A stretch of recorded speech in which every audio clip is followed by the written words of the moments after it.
Bahasa Indonesia akhirnya berhasil ditetapkan menjadi bahasa resmi atau official language dalam Konferensi Umum UNESCO. Bagaimana tanggapan Bapak saat mengetahui bahwa bahasa Indonesia telah diresmikan sebagai bahasa internasional di UNESCO? Ya, pertama tentu bersyukur, alhamdulillah, bahwa bahasa Indonesia diakui secara internasional sehingga menjadi bahasa resmi UNESCO.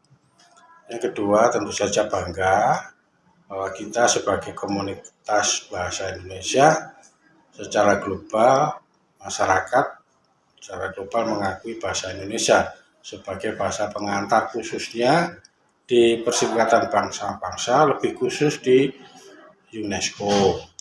Dan penetapan bahasa Indonesia menjadi bahasa internasional, bahasa UNESCO itu membawa konsekuensi bagi kita sebagai komunitas bahasa Indonesia. Konsekuensi itu pertama tanggung jawab, yang kedua kelangsungan dan kelanggengan dari bahasa Indonesia. Maksudnya pertama kita harus meningkatkan bahasa Indonesia dalam komunikasi keseharian, terutama dalam proses belajar mengajar. Yang kedua, rasa kebanggaan kita itu harus betul-betul diwujudkan bahwa bahasa Indonesia itu menjadi bahasa yang diakui secara internasional, menjadi bahasa ilmu pengetahuan, sehingga perlu ada peningkatan, terutama penyerapan perbendaharaan kata-kata yang dapat berasal dari bahasa daerah dan bahasa internasional, bahasa Inggris, bahasa Arab, bahasa Belanda, atau bahasa asing yang lain. Sebagai salah satu dosen Bahasa Indonesia di Universitas Widya Dharma Klaten ini, bagaimana tanggapan Bapak terhadap pengaruh pengakuan ini kepada pembelajaran bahasa Indonesia di kampus, Pak? Ya, tentu saja harus kita tingkatkan pengajaran bahasa Indonesia bagi mahasiswa, terutama dalam rangka membimbing mahasiswa menulis karya ilmiah dan membimbing mahasiswa dalam berkomunikasi menggunakan bahasa Indonesia yang baik dan benar, bahasa yang baku, bahasa yang denotatif. Karena karya ilmiah dianggap betul-betul ilmiah kalau dia menggunakan bahasa Indonesia denotatif, bahasa Indonesia baku. Nah, itu harus ada bimbingan secara khusus dari pengajar bahasa Indonesia.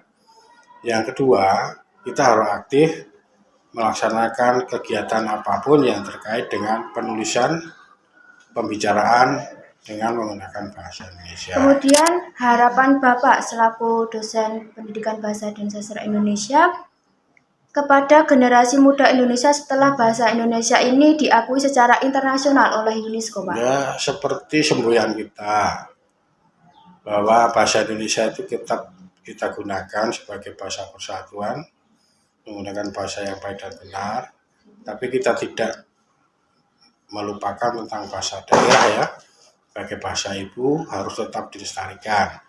Dan untuk meningkatkan wawasan kita harus mau belajar bahasa asing. Artinya bahasa Indonesia itu tetap kita gunakan sebagai bahasa resmi dalam penyelenggaraan negara, dalam proses belajar mengajar, sekaligus bahasa Indonesia itu sebagai bahasa budaya.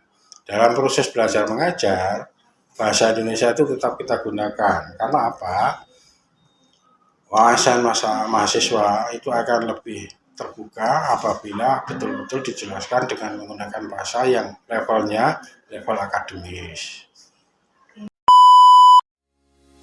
Bahasa Indonesia resmi diakui sebagai bahasa ke-10 dalam Konferensi Umum UNESCO pada 20 November 2023 di Paris. Ini menjadi pengakuan internasional yang sangat penting. Artinya, bahasa Indonesia resmi diakui oleh UNESCO untuk digunakan dalam berbagai forum internasional mereka, mulai dari pidato, laporan, hingga dokumen.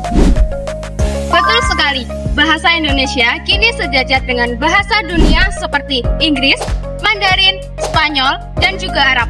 Pengakuan ini menunjukkan bahwa bahasa Indonesia sebagai bahasa internasional semakin terus berkembang.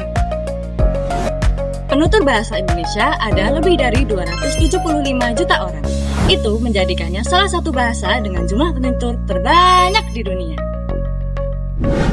Dan gak cuma di Indonesia loh, bahasa Indonesia juga dipelajari di banyak negara seperti Australia, Korea Selatan, Jepang, sampai Suriname. Di Jepang ada Tokyo University of Foreign Studies, ada jurusan khusus bahasa Indonesia yang dimana untuk seleksi masuknya ketat banget dan nggak semua orang bisa masuk jurusan tersebut. Itu artinya minat dan kualitas pembelajaran di sana sangatlah tinggi. Nah, selain itu di Korea Selatan juga luar biasa. Di sana terdapat lomba khusus warga lokal, yaitu lomba unjuk karya bahasa Indonesia bagi penutur asing yang diselenggarakan oleh Kedaulatan Besar Republik Indonesia dengan kategori pidato, jurnalistik, dan vlog. Nah, Sobat Bahasa, semua informasi tadi membuktikan bahwa bahasa Indonesia bukan hanya menjadi bahasa nasional, tapi sudah menjadi bahasa internasional yang dipelajari dan digunakan di berbagai benua. Buat Sobat Bahasa yang ingin ikut berkontribusi memperkenalkan bahasa Indonesia ke dunia, sekarang saatnya kamu bergabung dengan kami di program studi pendidikan bahasa dan sastra Indonesia Universitas Widya Dharma Klaten. Di PBSI Universitas Widya Dharma Klaten, kalian tidak hanya belajar mengenai teori dan sastra saja, tetapi juga praktek mengajar, membuat konten kreatif, dan berdiplomasi bahasa.